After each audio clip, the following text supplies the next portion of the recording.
नमस्कार दोस्तों, मैं हूं परविंदर सैनी।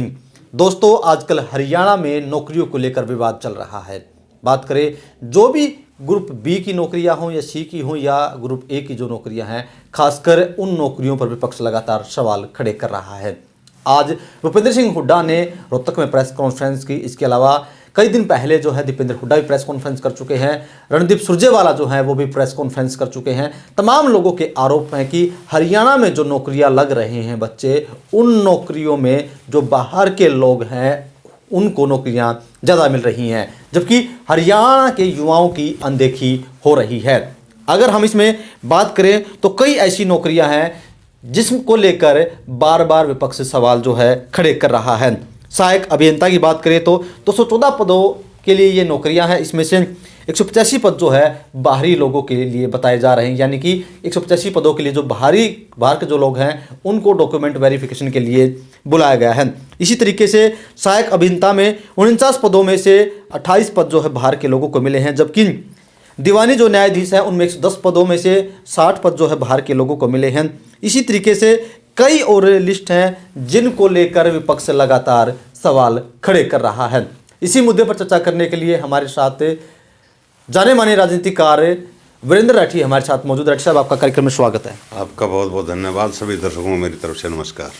राठी साहब, विपक्ष लगातार सवाल खड़े कर रहा है कि हरियाणा में जो भी बड़ी नौकरियां हैं, यहाँ तक कि जो एसपीएससी का जो चेयरमैन है वो भी बाहर का, हरियाणा का नहीं है। इसको लेकर लगातार विपक्ष सवाल खड़े कर रहा है। सबसे अच्छा मुद्दा स्टेट के बेरोजगारों के लिए, युवाओं के लिए कांग्रेस इस मुद्दे को उठा रही है, यानी कि विपक्ष हरियाणा के अंदर उठा रहा है। ये सिलसिला कहाँ से शुरू हुआ? कॉलेज प्रोफेसर्स के कुछ सब्जेक्ट्स की अभी लिस्ट आई थी, जिनमें एक तो केमिस्ट्री की आई, उसमें पूरी पारदर्शिता है, उसके ऊपर कोई विवाद नहीं है। ऐसे ऐसे बच्चे भी उसमें चयन हुए हैं जिनका कोई राजनीतिक रसूख किसी के साथ नहीं था, और उसमें जो सीटें थी उसमें हरियाणा के बच्चे भरपूर मात्रा में हैं। लेकिन विवाद पैदा हुआ इंग्लिश की लिस्ट से। अंग्रेजी विषय की जो पोस्ट थी वो 613 पद थे।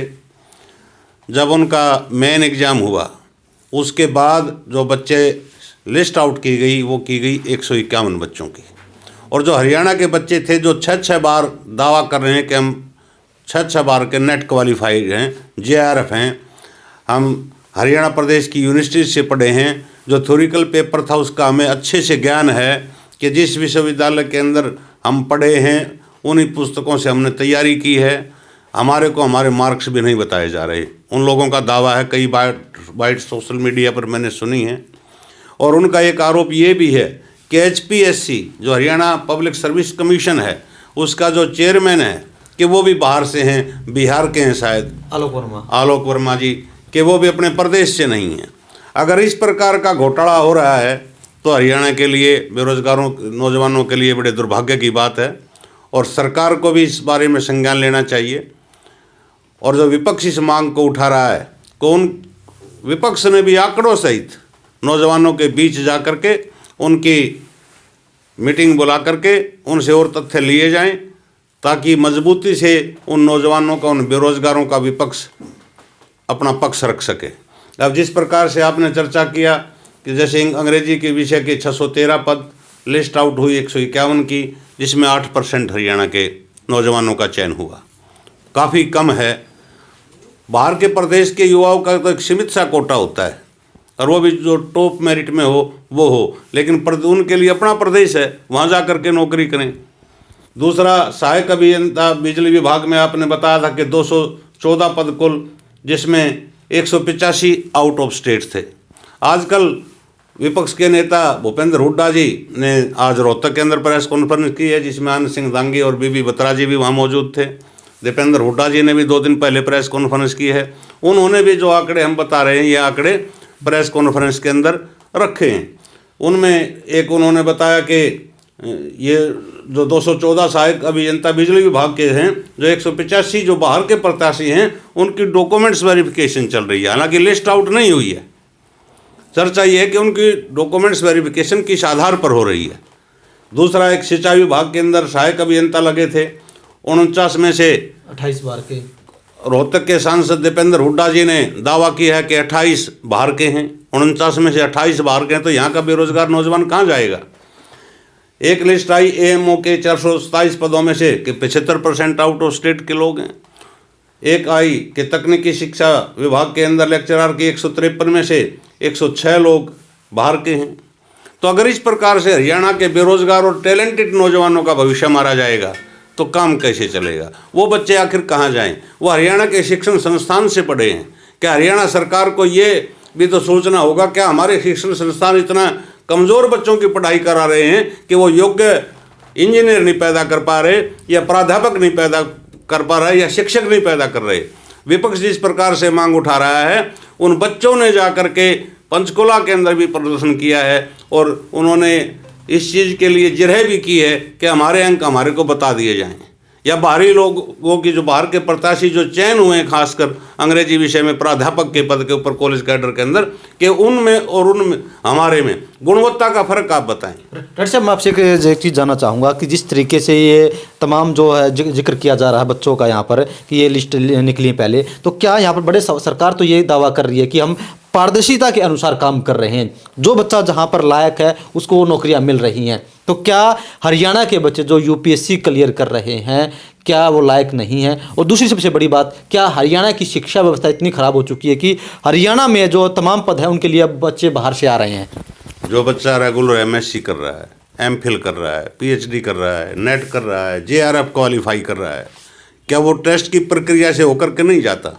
जो बच्चा एस्टेट क्लियर कर रहा है, जो कॉलेज प्रोफेसर का जो पहला एग्जाम होता है उसको क्लियर करता है, फिर मेन क्लियर करता है, क्या उसके अंदर वो गुणवान नहीं है? क्या बुद्धिमान नहीं है? क्या टैलेंट नहीं है? उस टैलेंट को परखने के बाद दबाया जाना, ये मैं सरकार की नाकामी मानता हूँ और इस विषय पर ध्यान देना चाहिए। देश का भविष्य जो है वो नौजवान है, जो मेहनत करके अपने बलबूते पर कब कब बच्चों के इतनी अच्छी पोस्टों के लिए टेस्ट पास होते हैं, कब कब वैकेंसीज निकलती हैं। हो सकता है 4 साल में निकले, 5 साल में निकले। अभी जिस प्रकार से सीटी का एग्ज़ाम हुआ था जुलाई के अंदर, एसएससी के चेयरमैन ने दावा किया था कि हम रिजल्ट अगस्त के अंदर निकाल देंगे, रिजल्ट जा करके निकाला गया नवंबर दिसंबर के अंदर। तो 3-4 महीने वो लेट, अभी तक मेन एग्जाम की कोई तारीख नहीं। कभी कह रहे हैं डी ग्रुप का पहले लेंगे, कभी कह रहे हैं हरियाणा पुलिस का फिजिकल पहले लेंगे। एक कैलेंडर तो जारी हो, एक शेड्यूल तो जारी हो। पारदर्शिता अगर रखनी है तो बच्चों ने जिसने एग्ज़ाम दिया उनके मार्क्स शो कर दो, उनको बता दो कि आप यहाँ सफल रहे, यहाँ असफल रहे। लेकिन उसमें बाहर का टैलेंट तो इतना कि बाहर के योग्य आदमी, और हरियाणा जो बच्चा यहाँ रहा है, यहाँ पढ़ा है, यहाँ के प्रवेश में रहा है, यहाँ की कल्चर को जानता है, यहाँ के जिन गुरुजियों से उन्होंने शिक्षा प्राप्त की है, वो गुरुजी भी बता देंगे ये बच्चा टैलेंटेड है, ये कैसे रह गया।